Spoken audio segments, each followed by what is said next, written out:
नमस्कार बच्चों, BA second year की 3 सेमेस्टर में जागो फिर एक बार कविता में कवि कहता है सत श्री अकाल। तो यहाँ पर कवि गुरु गोविंद सिंह की युद्ध भूमि में जो सिख धर्म के लोग थे वे सत श्री अकाल का जयकारा करके युद्ध में कूद जाते हैं और कहते हैं भाल अनल धक धक कर जला भस्म हो गया था काल, तीनों गुण ताप त्रय अभय हो गए थे तुम, मृत्युंजय व्योमकेश के समान अमृत संतान तीवर। तो इन पंक्तियों में कवि कहता है कि गुरु गोविंद सिंह जब युद्ध भूमि में सत श्री अकाल का जयकारा करते हुए लड़ते थे तो भाल माने मस्तक, मस्तक पर उनका अनल माने आग, उनके माथे पर आग की ज्वाला जलने लगती थी और भस्म हो गया था काल, जो मृत्यु का काल था वह भी भस्म हो गया था। और 3 गुण कौन से होते हैं? सतोगुण, रजोगुण और तमोगुण। तीनों गुण जलकर नाश हो गए। और ताप कौन से थे? दैहिक, भौतिक और दैविक, यानी कि मनुष्य के 3 ताप होते हैं, शारीरिक, मानसिक और दैविक प्रकोप से त्रय, तीनों प्रकार के ताप भी नष्ट हो गए थे उस अग्नि में जलकर अभय हो गए थे तुम। अभय माने मृत्युंजय, मृत्युंजय व्योमकेश क्या है? मृत्युंजय मृत्यु को जीतने वाला और व्योमकेश शिव।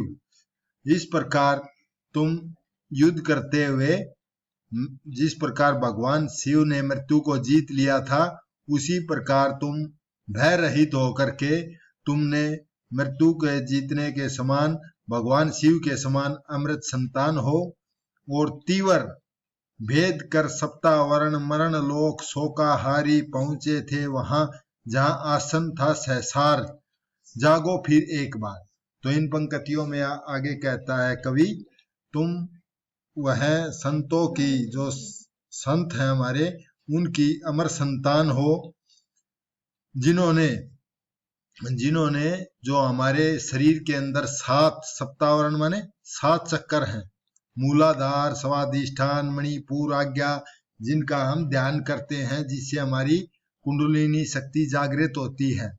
तो जो 7 चक्रों का भेदन करके, सप्तावरण माने 7 चक्रों का भेद करके हम सहसार माने 7वां चक्र है, जो हठ योग के अनुसार 6 चक्रों में से एक जो मस्तिष्क में स्थित होता है, उस मस्तिष्क में प्राण छोड़ता है तो आदमी मुक्त हो जाता है। तो उस प्रकार हम उस अमृत संतान की तरह हैं जिन्होंने 6 चक्रों का भेदन करके जो 7वां चक्कर है, सहसार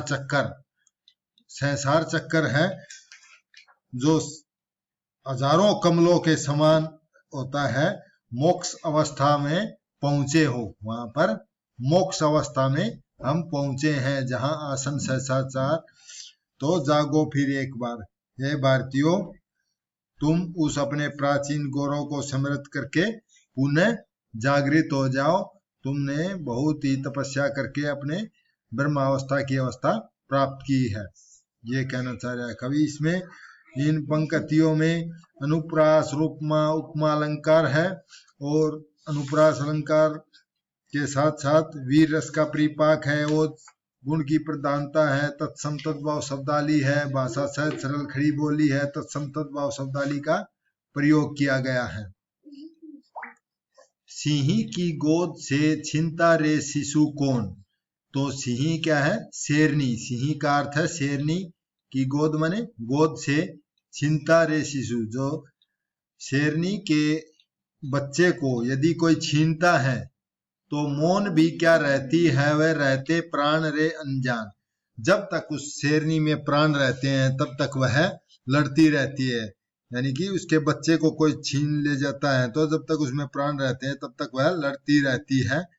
आगे कहता है एक मेष माता। मेष माता क्या है? एक भेड़ माता ही रहती निर्निमेष, दुर्बल वह छिनती संतान, जब जन्म पर अपने अभिशप्त तप्त आंसू बहाती है। तो मेष माता है एक भेड़ का बच्चा को कोई उठा लेता है तो वह निर्निमेष का अर्थ है एक टक देखते रहना, एक टक देखती रह जाती है। अभिशप्त माने अभिशाप प्राप्त हुआ है उसको। तो यहाँ कवि कहता है कि जो भेड़ की माता है, जो भेड़ का बच्चा है, उससे कोई उसका बच्चा छीन लेता है तो वह एकटक देखती रहती है, क्योंकि उसे अभिशाप प्राप्त है, दुर्बल है वह। छिनती संतान जब जन्म पर अपना अभिशप्त है, क्योंकि वह कुछ भी नहीं कर सकती, न अपने बच्चे को छुटा सकती है, सिर्फ आंसू बहाती रहती है और रोती रहती है। अपने जीवन, अपने जो भेड़ को अभिशाप प्राप्त हुआ है उस पर अपने आंसू बहाती है, क्योंकि वह लड़ नहीं सकती है। तो आगे कवि कहता है, किंतु क्या योग्य जन जीता है, पश्चिम की उक्ति नहीं है। यानी हमारे भारतवासी में योग्यता है, तो हमारे से जो अंग्रेज हमारे अधिकार छीन रहे हैं, तो क्या हम चुप रहना चाहिए? हमारे को ऐसे योग्य जन वही जीता है जो साहस करता है।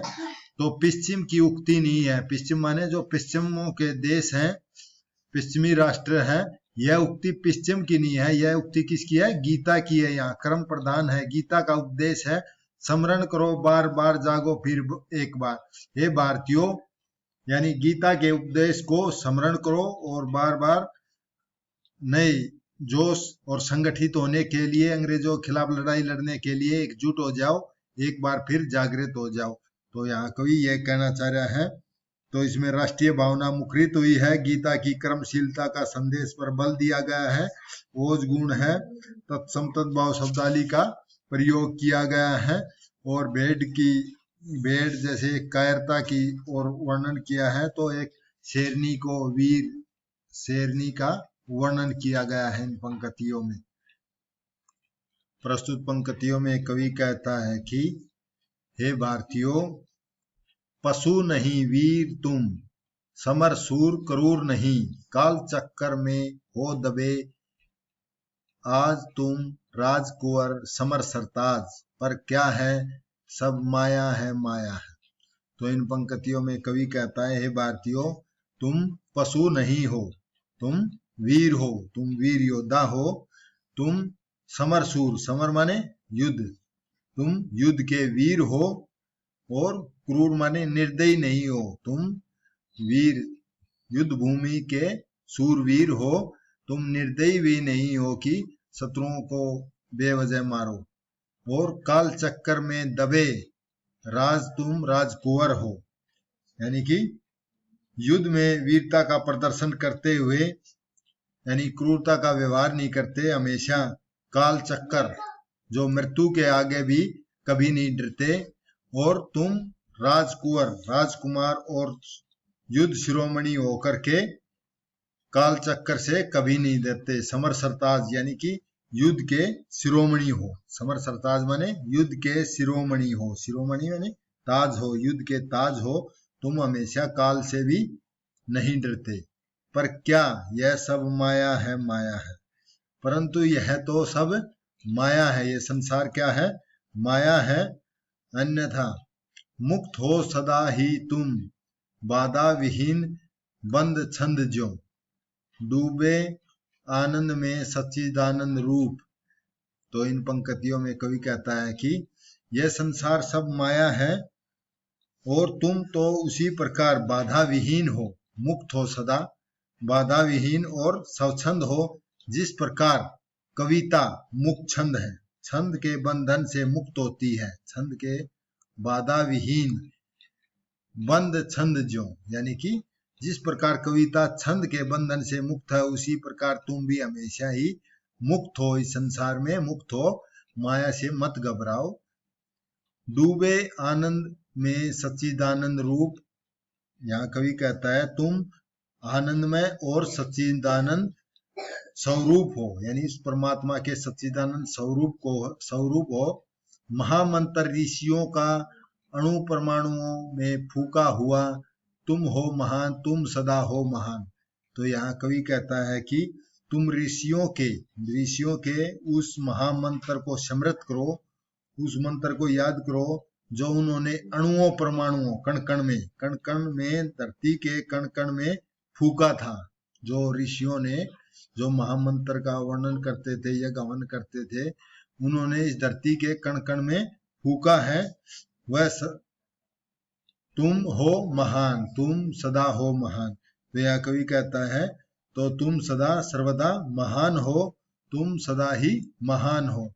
है नश्वर दीन भाव, यानी जो तेरे दीन कायरता के भाव हैं वे क्या है? कायरता काम प्रता ब्रह्मा हो तुम, पद रज भार भी नहीं, पूरा यह विषव भार, जागो फिर एक बार। तो इन पंक्तियों में आगे कहता है कवि, यानी कि यह दीन भाव है, जो अपने अंदर कायरता का भाव है, वह क्या है? नश्वर है। उस कायरता और विषय शक्ति क्षणभंगुर को त्याग दो, उसको छोड़ दो, क्योंकि तुम ब्रह्मा स्वरूप हो, परमात्मा के रूप हो, उसी से पैदा हुए हैं। पदरज माने पैरों की धूल भर भी नहीं है पूरा विषव भार, यानी कि यह समस्त संसार तुम्हारे पांवों की धूल भर भी नहीं है, तुम्हारे पैरों की रज माने धूल के बराबर भी नहीं है पूरा संसार का भार।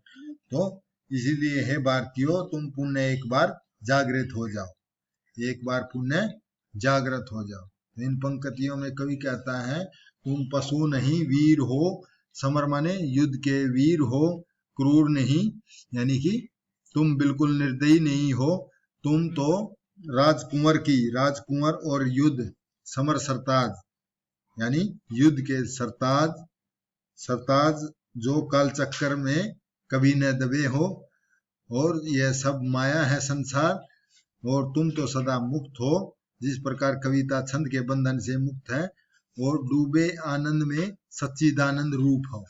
जिस प्रकार तुम हमेशा ही आनंदमय और सच्चिदानंद परमात्मा के स्वरूप हो, जिस प्रकार महर्षियों ने क्या है? अणु कण, धरती के कण कण में अपना महामंत्र को फूका है, तो तुम सदा महान हो, तुम सदा महान हो। यह भारतीय वंशीय ऋषि मुनियों का देश है, ये सदा ही महान है। परंतु जो हमारे अंदर कायरता के भाव हैं, दीनता के भाव हैं, हम लड़ नहीं सकते, कर नहीं सकते, वे नश्वर हैं, क्षणभंगुर हैं, स्थायी हैं। हे भारतीयों, तुम ब्रह्मा का रूप हो, तुम ब्रह्मा हो, और पदरज भार भी नहीं पूरा विषव भार, यानी कि तुम्हारे चरणों के सामने विषव का भार केवल तुम्हारे चरणों के बराबर भी नहीं है। जागो फिर एक बार, हे भारतीयों, तुम पुण्य एक बार जागृत हो जाओ। तो इन पंक्तियों में ओज गुण का प्रधानता है, और वीर रस है, उत्प्रेक्षा अलंकार का वर्णन किया गया है, और उद्बोधन शैली है, मुख छंद का प्रयोग है, ओज गुण है, इसमें राष्ट्रीय भावना का वर्णन किया है, उनकी शक्ति और साहस की स्मृति दिलाकर राष्ट्र पर बलिदान होने के लिए उद्बोधन किया गया है। यहाँ पर यह जागो फिर एक बार कविता समाप्त होती है। धन्यवाद।